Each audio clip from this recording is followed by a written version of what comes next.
Ве носи 55 метри над реката Потомак на панорамски поглед на Вашингтон. Лашанда Џонсон вели дека добила поинаква перспектива на градот каде живее. Се гледа Конгресот, сите музеи се обраќаат. Спокојна гледка. Панорамското тркало има 42 кабини, што вкупно може да соберат 336 луѓе. Сите се со клима уреди. Идејата е граѓаните да се релаксираат, да уживаат во гледката, вели Кент Дигби, директорот на националното пристаниште каде се наоѓа тркалото. Нема ни да забележите дека се движите. Сакаме патниците да се чувствуваат удобно, да знаат дека е безбедно. Едно 15-минутно возење чини $15.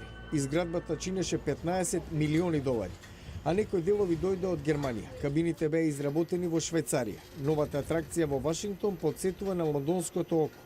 Највисоко панорамско тркало се до 2006. Сега тој рекорд му припаѓа на тркалото High Roller во Лас Вегас, високо 167 метри.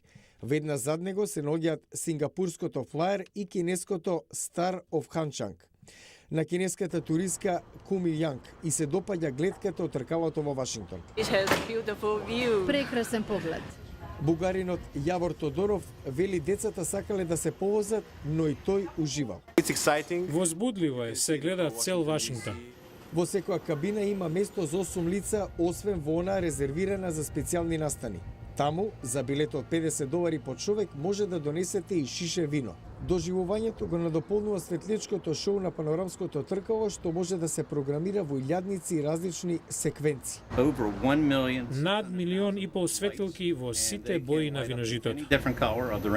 Панорамското тркало во Вашингтон е отворено 7 дена во неделата. Се очекува уште првата година да привлече 800.000 посетители.